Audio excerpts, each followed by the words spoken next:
He makes crime a career and ladies a hobby. He's the hit after hit sensation who electrifies the screen. He's Humphrey Bogart. He's a tough guy on the outside and bittersweet on the inside. Now, for the first time ever, see how Warner Brothers molded a small-time thug into a big-shot star. Becoming Attractions, the trailers of Humphrey Bogart. Hi there, I'm Robert Osborne, and this is Becoming Attractions, a program about movie trailers, those short, spectacular highlight reels that originally ran after or trailed the main attraction, enticing the audience to come back and see another movie next week. They were cut together on moviolas, editing machines like this one, and along with movie posters, press releases, and paid advertising, they sold the products of Hollywood's great movie factories. Right now, we're going to look and see how movie trailers positioned and sold our featured attraction, Humphrey Bogart, who became a movie star, of course, like no one before. Chosen, as a matter of fact, the #1 movie star of all time by Entertainment Weekly magazine. Now, the selling of Humphrey Bogart was the job of the publicity department at Warner Brothers Studios, where he was under contract. And within that unit was the trailer department. Now, the first trailer that really promoted Bogart was the one for his breakthrough film in 1936, The Petrified Forest. This trailer, which you're about to see, focuses on the stars of the film, Leslie Howard and Bette Davis, but it also sells Bogart in a supporting role, cast in the tradition of Warner Brothers' toughest gangsters, comparing him to established star James Cagney in The Public Enemy. After the trailer for The Petrified Forest, we'll see a trailer that illustrates the way Warner Brothers handled Bogart in the years after that breakthrough. It's for the movie Bullets or Ballots, a crime film from 1936, and first and foremost, a vehicle for Edward G. Robinson, one of Warner Brothers' top tough guy stars.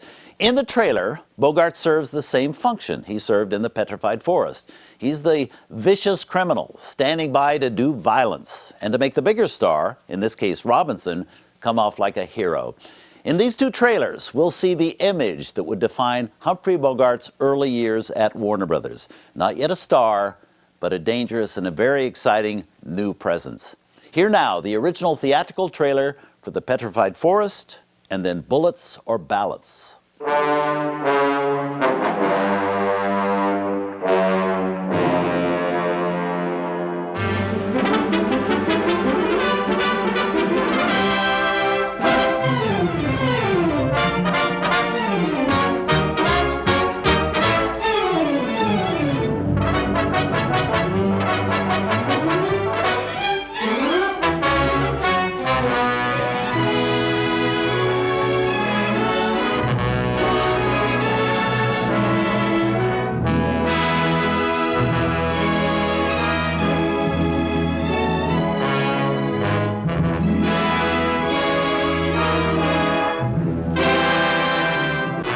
On the edge of the American desert lies a forest turned to stone, the Petrified Forest.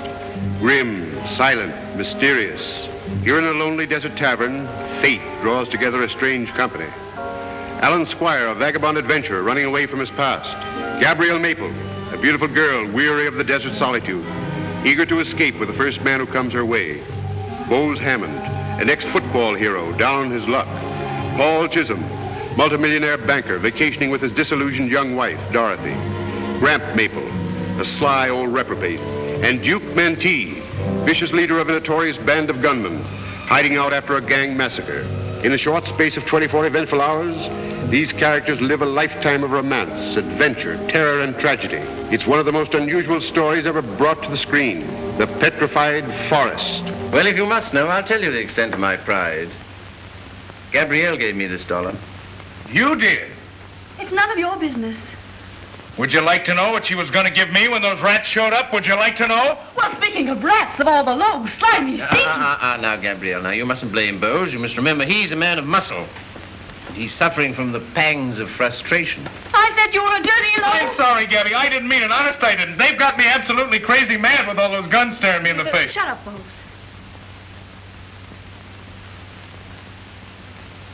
Step over to the other side of the room, halfback.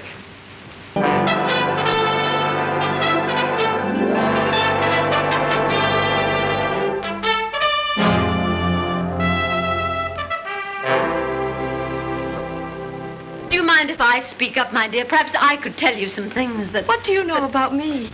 I don't know about you, my dear. But I do know what it means to repress yourself and starve yourself. What were you saying? I'm telling you for your own good, Nancy. They know where you're heading. They picked up your trail. And they'll get you. What's the matter with you, Duke? Do something! Shut up! Shut up! Give me time to think! No, Duke. You want revenge, don't you? You want to go out of your way again to get that blonde who snitched. Well, don't do it, Duke. She has snitched. Come on, Duke! I told you to shut up. You know they're going to get you anyway. You're obsolete, Duke, like me. You've got to die. Well, then die for freedom. That's worth it. Don't give up your life for anything so cheap and unsatisfactory as revenge.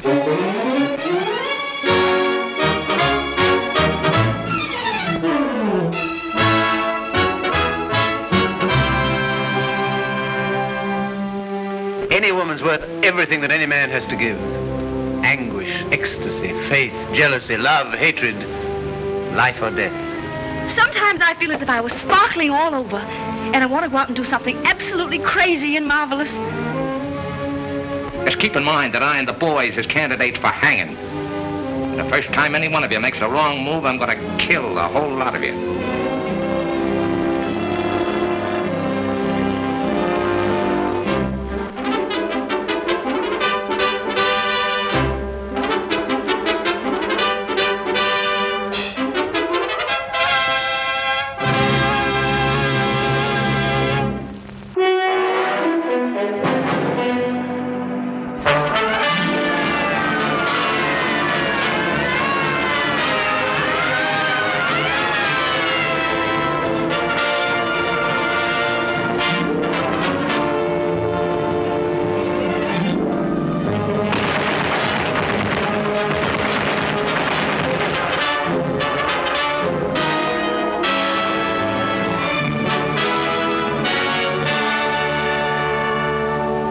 Johnny, you better give Vincey's loan sharks a once-over. Okay. He won't give my outfit the once-over. Keep him away from it. What are you afraid of? I don't like the way your face is fastened on. Well, I'll be down tomorrow morning, give you a chance to change it. You're not running liquor anymore. You're in big business. I pulled you up out of the gutter. And you take a chance on ruining a $200 million gold mine to satisfy a grudge. Well, it's a fine way to pay me back for all I've done for you. Oh, I wouldn't pay you back that way, Al. Well, I hear they cut the big shot detective down to size. Must be tough not being able to kick the boys around anymore, making them tip their hat to you. But they still do. To a Bronx flatfoot?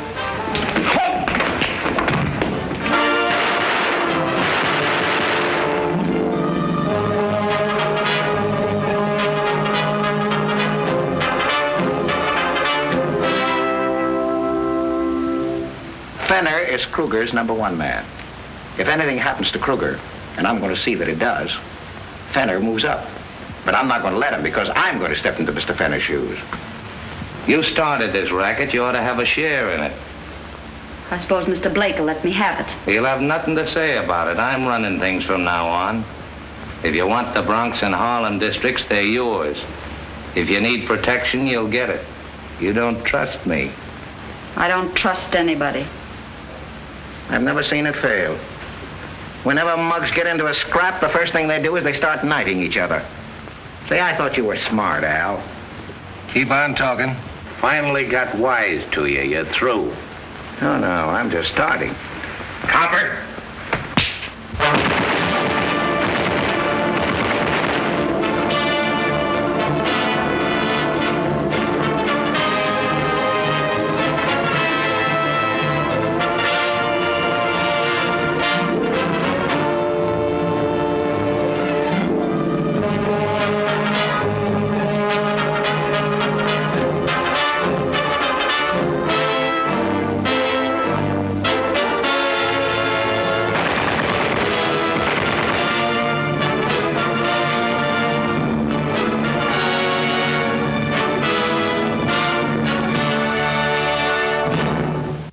With movies like The Petrified Forest and Bullets or Ballots, Humphrey Bogart became in the late 1930s a fixture in Warner Brothers gangster movies. Most often he played morally bankrupt villains, far less admirable than better-known Warner's tough guys like Cagney or Robinson or George Raft. Even when Warner Brothers cast Bogart in movies that weren't about gangsters, though, the trailer department still played up Bogart's image as a villain. Our next trailer is a perfect example. The Return of Dr. X from 1939. It's a low-budget horror film. Very unusual assignment for Bogart and for Warner Brothers. He plays an evil madman, and while he appears in the movie for a total of only 8 minutes, in the trailer, he's virtually the whole show. After the trailer for The Return of Dr. X, we'll see the trailer for High Sierra from 1941, and one of the films most responsible for making Bogart a star. This time, the trailer department drew directly from real life to make Bogart's evil gangster persona seem more real. Twice, he's compared in the trailer to the real-life gangster John Dillinger. And further, the trailer ends with testimony from well-known crime novelist W.R. Burnett and syndicated columnist Mark Hellinger endorsing the movie. With these two trailers, you'll see Warner's publicity department pushing Bogart the villain to the limit. Here is The Return of Dr. X and then High Sierra.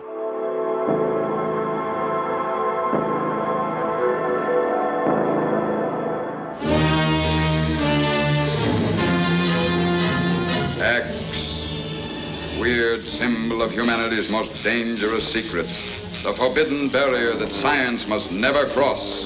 But in an amazing climax to a revolutionary medical discovery, its terrible power is delivered into the ruthless hands of a man the world once destroyed, a revenge-haunted genius, taking his name from the unknown inferno from which he returns. Dr. X, the mark of a madman who lives to kill, and who must kill to live.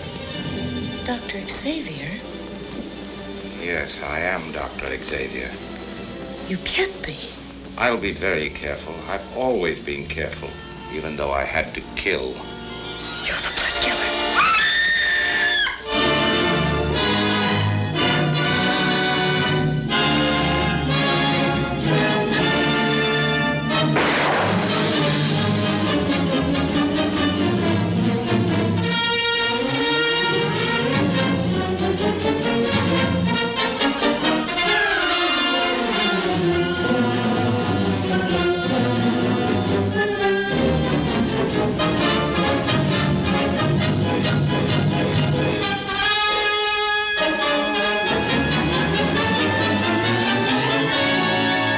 Told them about me. I didn't have to. They found out for themselves. You're lying. Does he know everything? No, only that I brought you back to life. I should really kill you, Flake, for what you've done to me. Only give me a little longer. 1 week. That's all. There's a killer loose in the city, and you can help us find him. I told you I don't know anything. What about that fella Kane? What about Kane? My work ended not in failure, but in disaster. Disaster for me, disaster for Mr. X. The necessity for additional transfusions of human blood became increasingly frequent. Gentlemen, I am responsible for the...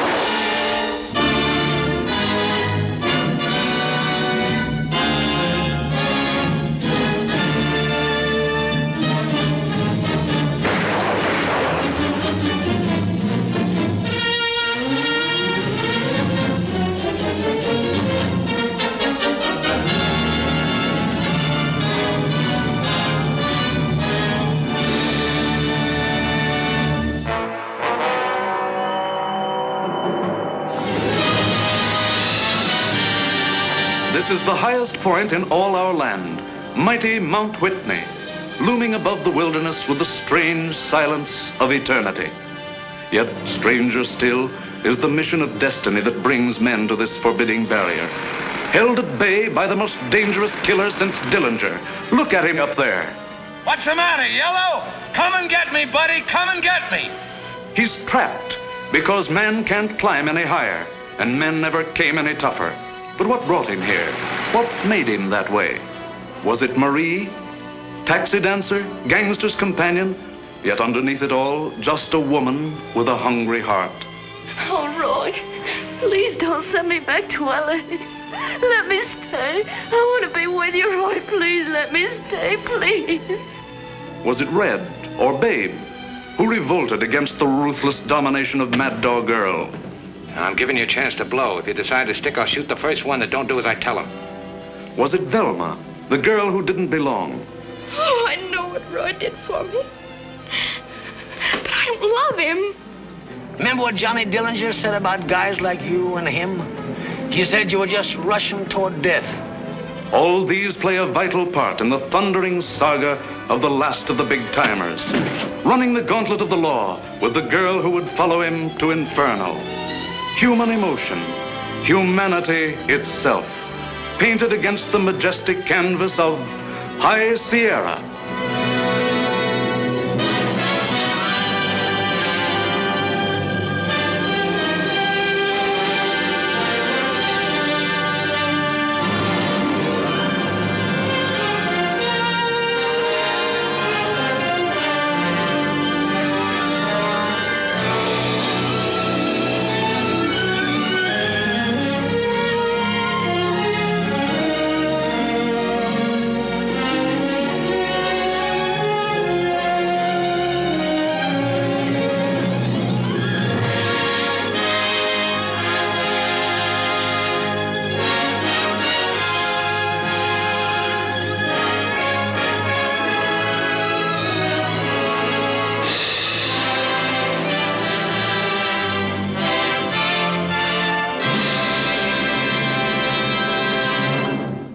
High Sierra made Humphrey Bogart a bona fide box office attraction, and from then on, he never got less than first billing in all of his films. But Warner Brothers knew that Bogart couldn't go on playing only bad guys, not now that he was a star. He now needed roles that fit his tough guy image, but roles that would also provide him with virtues like courage and honor, heroic qualities that audiences expected in their movie idols. So the publicity department and its trailer unit went to work to help remold that image. And you can see how in our next trailer for the 1941 film, The Maltese Falcon. The trailer literally asks in bold lettering, who is this man? It's as if Bogart is being introduced for the first time, a new kind of hero the audience has never seen before. Bogart the criminal is being replaced by Bogart the crime solver. And this trailer laid the groundwork for that new image. Then in the trailer for the 1942 movie All Through the Night, you'll see just how well this new and different Bogart image took. Bogart appears as himself, holding an impromptu press conference, talking about, even joking about, his tough guy personality. The publicity department had clearly decided that Bogart himself could make the point better than the use of standard movie clips or a hyped-up sales pitch. Here is Bogart on his way to legendary status. First the trailer for The Maltese Falcon, and then the trailer for All Through the Night.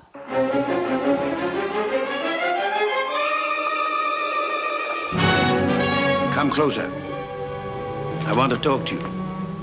I'm going to tell you an astounding story. The story of the Maltese Falcon. 600 years the falcon has carried the mystery of a fabulous wealth under its grotesque wings. I could tell you 1,000 tales of the men and women who have hunted this evil bird. But every story has the same ending. Murder. Listen to these incredible people, all consumed by their passionate greed for the Maltese Falcon. What have you ever given me beside money? Have you ever given me any of your confidence, any of the truth? Haven't you tried to buy my loyalty with money and nothing else? What else is there I can buy you with?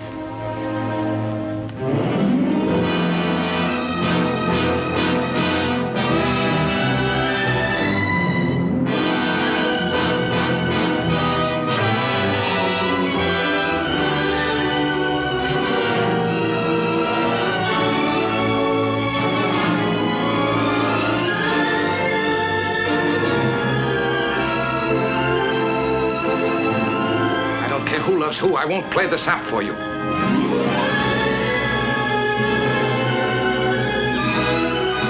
I haven't lived a good life. I've been bad. Worse than you could know.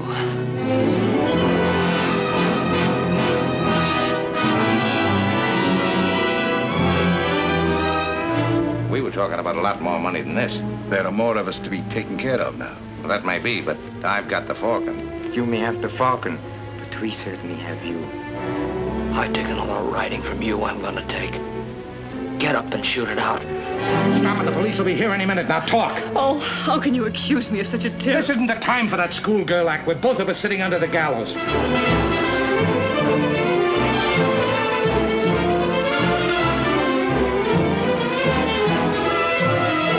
Tus trailers. Visita mi canal.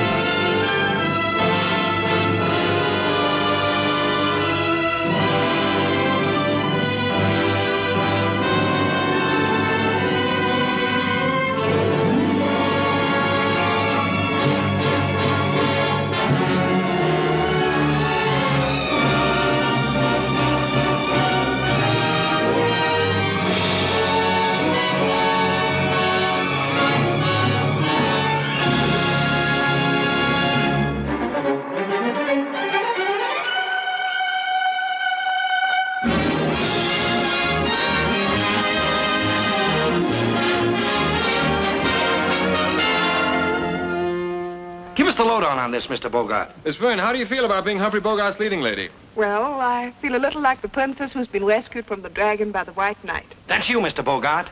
Anybody that prints that can expect the usual trouble. What's your next picture going to be like, Mr. Bogart? I'll tell you, boys. I used to be a pretty tough hombre, but no more. In my new picture, I'm really refined, strictly high class. Just take a look and see for yourself. But don't get the wrong idea. There's a bunch of dangerous guys trying to muscle in on Uncle Sam. And me and the boys are doing something about it because these monkeys don't play for a laugh and a little fun. They're strictly out for blood.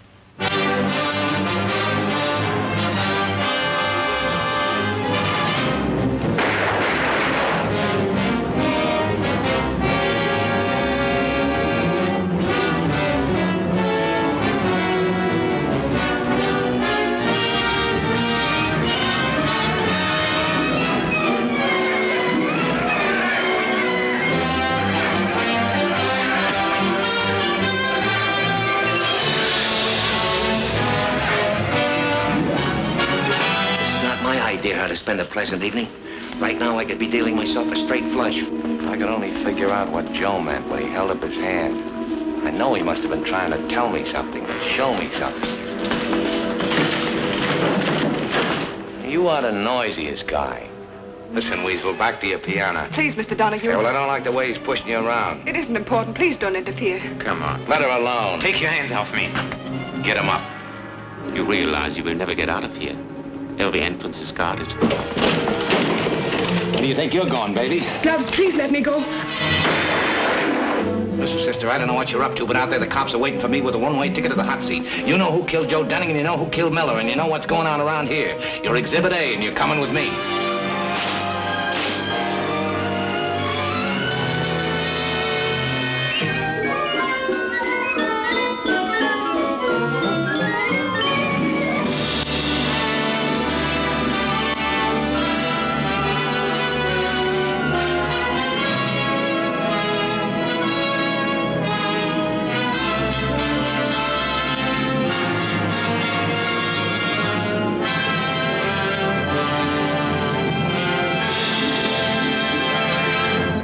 The trailer for All Through the Night was an attempt to build on the success of the Maltese Falcon, but our next trailer was an even more blatant attempt to make lightning strike twice. It's for the 1942 film Across the Pacific. The trailer department positioned this film as if it were another Falcon, which it wasn't. It was not a detective story, but instead a wartime thriller. But the trailer begins with Sidney Greenstreet against that same background from the Maltese Falcon trailer saying, "Come closer. I want to talk to you again."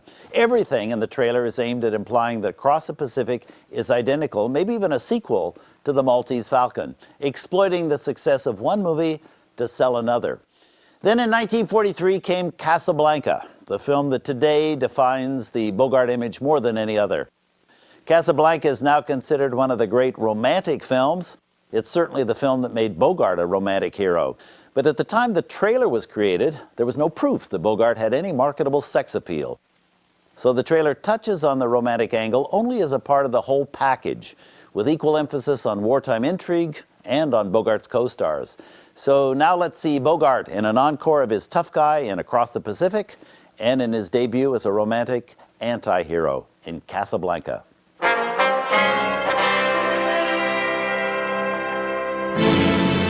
Come closer. I want to talk to you again. I once told you the astounding story of the Maltese Falcon. Now I have a more astonishing tale to tell, almost incredible. Shrouded in the mystery of Oriental ways, mysterious, sinister, 3 little men from Japan, conniving, plotting, scheming, embarked on a diabolical mission of destruction. So come along across the Pacific on a desperate and dangerous journey, which will leave you breathless and amazed. To the unbelievably exciting adventures of a soldier of fortune in a fascinating story of intrigue and murder and romance. You'll meet a rare American beauty caught in an astounding web of Oriental treachery. And as for me, remember, Mr. Leland, it's your place to answer questions, not to ask. Sorry, I'm a little new at this game. Don't get the ingenious idea of selling me out to the American authorities. It wouldn't pay in the long run.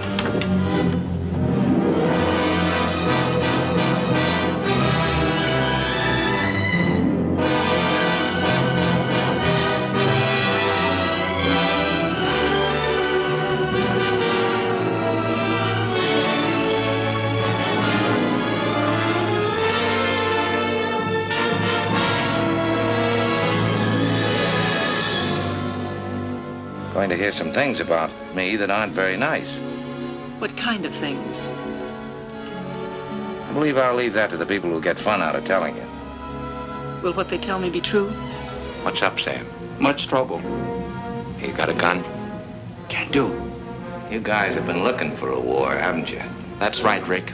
That's why we're starting it. You may start it, Joe, but we'll finish it. Rick! Our plans must be changed. Understand?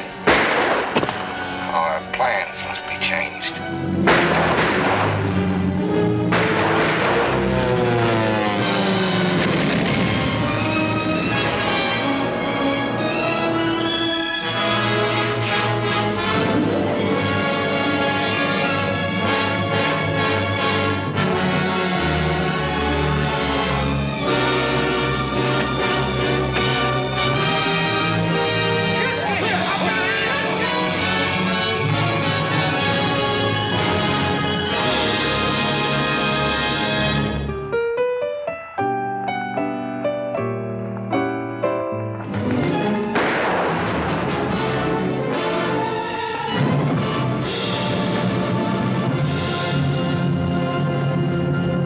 Casablanca, city of hope and despair, located in French Morocco in North Africa.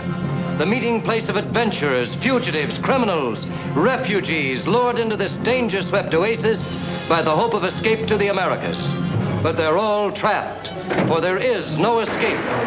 Against this fascinating background is woven the story of an imperishable love and the enthralling saga of 6 desperate people, each in Casablanca to keep an appointment with destiny.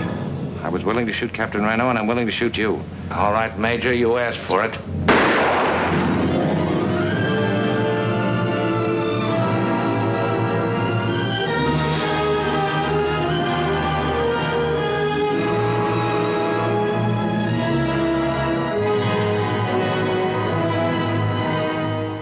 You knew how much I loved you. How much I still love you.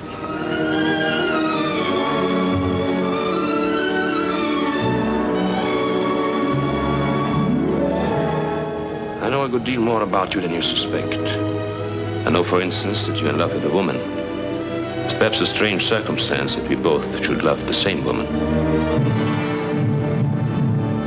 What do you want for Sam? I don't buy and sell human beings. That's too bad. That's Casablanca's leading commodity. You can ask any price you want, but you must give me those letters. There's no deal. All right. I tried to reason with you. I tried everything. Now I want those letters.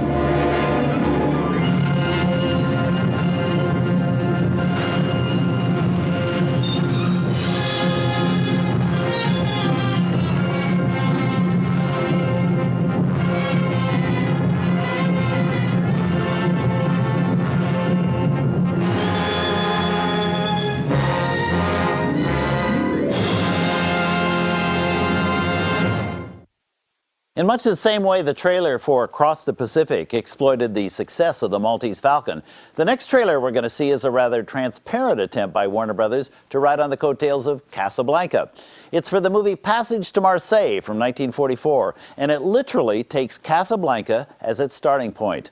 The trailer begins with a map of North Africa, zeroing in on Casablanca, and then it moves across the Mediterranean to Marseille. It even uses film clips from Casablanca before showing clips from the newer film. You'll see Bogart together again with some of his Casablanca colleagues, speaking lines that could come from either film. You'll even hear strains of the Marseillaise in the background. One more way of using Casablanca to sell Passage to Marseille. Then we'll see the 1945 trailer for To Have and Have Not, which further establishes the romantic appeal that Bogart had displayed 2 years earlier in Casablanca. Now notice the way the trailer presumes that by this time we already know Bogart. the romantic tough guy. Then in big bold print, it introduces Lauren Bacall as the only kind of woman for this kind of man. This was, of course, the first movie that paired the 45-year-old Bogart with the then unknown 19-year-old Lauren Bacall. The first pairing, not the last. Here are the trailers now. First, Passage to Marseille, then To Have and Have Not.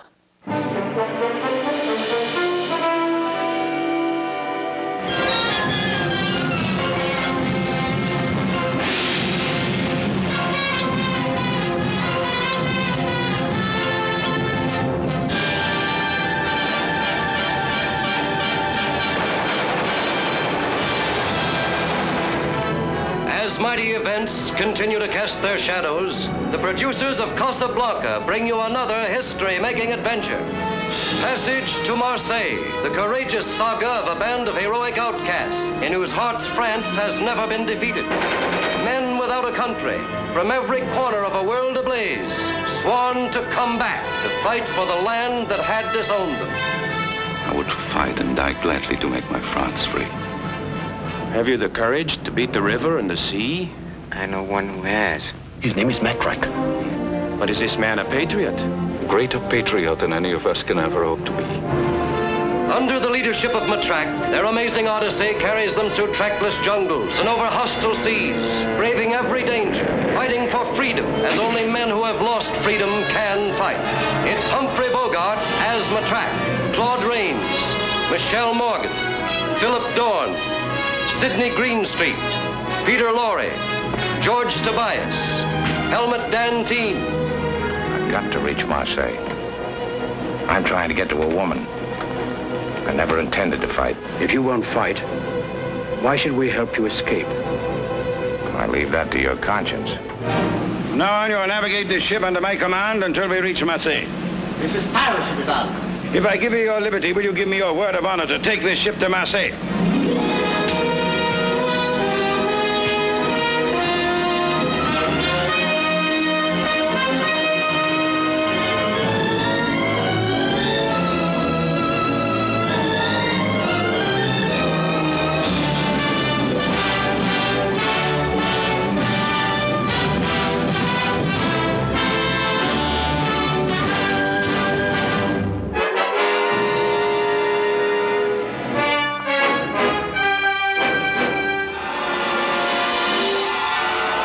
Hemingway, soldier of fortune, who can always be found where adventure beckons, now takes you to the danger zone of the mid-Atlantic, where strange ships slip through the fog with even stranger cargoes, where every man has a price and every woman a past, where all barriers are down and the only law is the law of the Caribbean.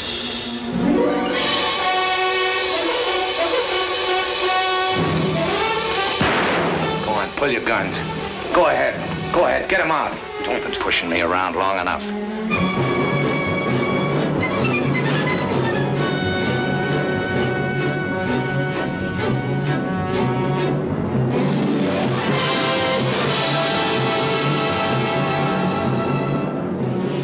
I'm hard to get, Steve.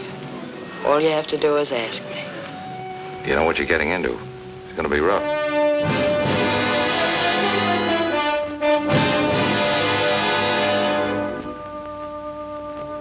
You shouldn't have come up here. It's too much of a chance. I told you downstairs I can't take I you. didn't come up for that. I'm sorry for the way I've acted. Oh, you're not sorry at all. You're just sorry because you made a fool out of yourself. That broke as easy as you will. You're both going to take a beating till someone uses that phone. That means one of you's going to take a beating for nothing, and I don't care which one it is.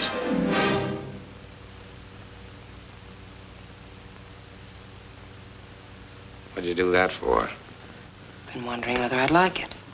What's the decision? I don't know yet.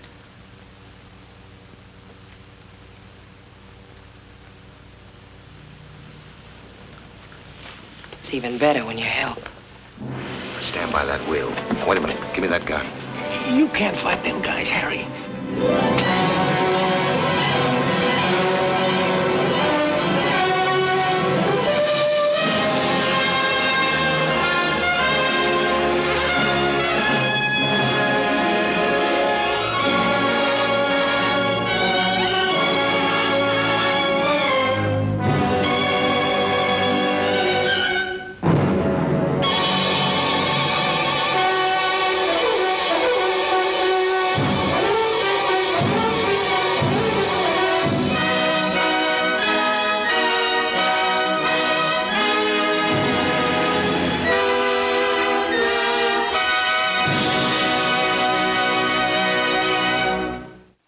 Did you notice how they faded out the background music when Bogart and Bacall kissed in the trailer for To Have and Have Not? It was Warner Brothers' way of accentuating the passion between the stars. Of course, that passion between them was genuine. Bogart and Bacall were married in 1945, just 4 months after this movie came out. In our next trailer for the 1947 movie Dark Passage, we'll see Warner Brothers publicity cashing in on the Bogart-Bacall combination in a very calculated way. This was the third Bogey and Bacall film, and the trailer starts out with the movie usher talking to the audience, raving about those earlier films.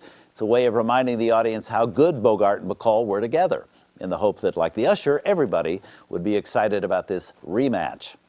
After the trailer for Dark Passage, we'll see how Warner Brothers handled the challenge of promoting an unusual and offbeat Bogart film in 1948, The Treasure of the Sierra Madre. On this movie, the publicity department was faced with selling a film in which Bogart wasn't romantic or heroic. In fact, he was devoid of all the desirable qualities they'd spent years building up. The solution was to position this film as a prestige package.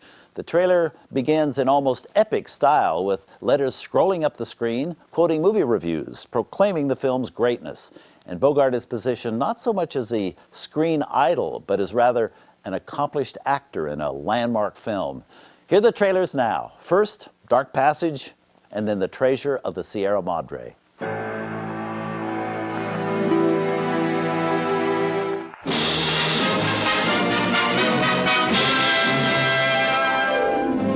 Remember this one. Boy, they really made that torrid zone sizzle. And this one? Big. Boy, it was colossal. Wait till you see this one. Take it from a guy who sees them all. It's the best yet. You won't tell me because you think I'll come there. I think I'd follow you. You'd be insane to follow me. Was I insane to pick you up on the road? Was I crazy to let you stay here?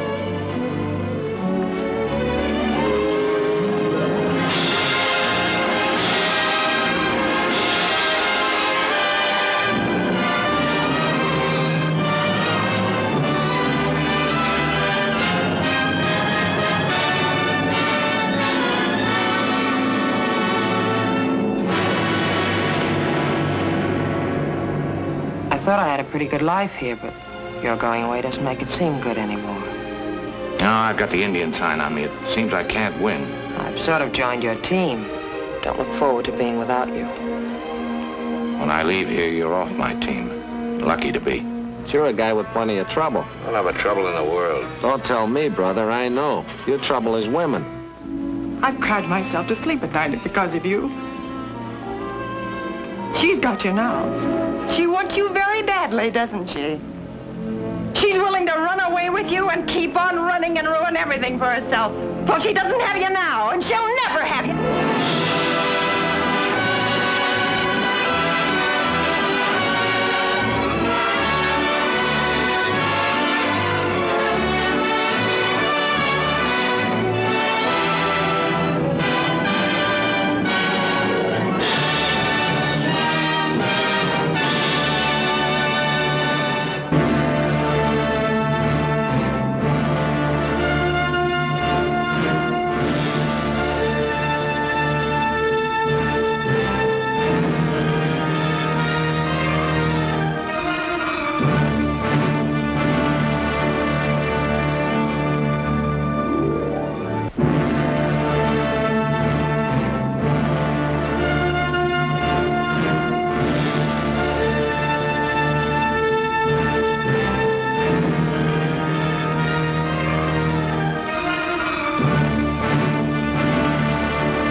Up into the forbidding majesty of the great Madre Range go men, their pasts buried in silent secrecy, their futures hidden in the mystery of adventure. Men drawn together in their search for gold. Dog, soldier of fortune. Howard, the old-timer. Curtin, the youngster. And Cody, the intruder. These are the men who tried to tap the treasure of the Sierra Madre. Men with an oath on their lips and muscles in their arms, but men with greed in their hearts. Ready to break their backs, to sell their very souls for gold, fighting shoulder to shoulder against the forces of nature, only to find their greatest enemy is human nature. Shut your trap! Shut up or I'll smash your head flat! Go ahead, throw it! Without me, you two would die here more miserable than rats. Leave him alone. Can't you see the old man's nuts? You're so dumb you don't even see the riches you're treading on with your own feet.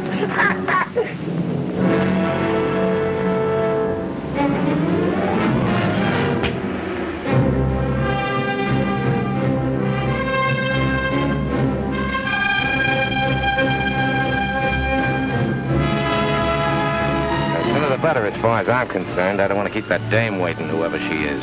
We wounded this mountain. It's our duty to close her wounds. The least we can do to show our gratitude for the wealth she's given us. You talk about that mountain like it was a real woman. You did a lot better to me than any woman I ever knew. I know exactly what you mean. You want to take it all for yourself and cut me out. I know you for what you are. A long time I've had my suspicions about you. Now I know I've been right. So that's your stinking game, is it? Informing. I knew you was an informer. I knew it all the time. Take a look down that mountain. This means all our funerals. What's that?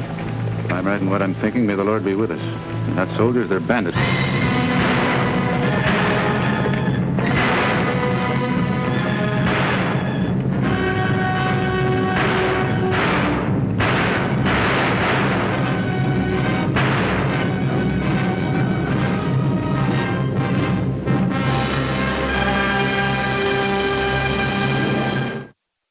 Humphrey Bogart had come full circle at Warner Brothers by the time he made The Treasure of the Sierra Madre. He was playing Fred C. Dobbs, a character not unlike his earlier stereotyped gangster characters, yet now he was promoted as Bogart the actor. Bogart went on to achieve still greater acclaim, and the transformation from one-dimensional movie thug to respected film actor was fully acknowledged in 1951 when he won the Academy Award for his performance in The African Queen. Nowhere was the evolution of the Bogart image more apparent than in the trailers for his movies. Over the years, the Warner Brothers publicity department revised and reinvented Humphrey Bogart for the greatest box office impact. And it was in their trailers that these crucial changes first took shape on screen. Today, as always, movie trailers are a big part of what makes or breaks a film. They help us decide which movies we'll see and which ones we won't. They also tell us which stars the studios are promoting and what qualities they think will respond to the most. Of course, we're being cleverly manipulated, but we know it, and most of the time we also enjoy it. And we hope you've enjoyed watching these trailers with us, and that you'll join us again for our next Becoming Attractions.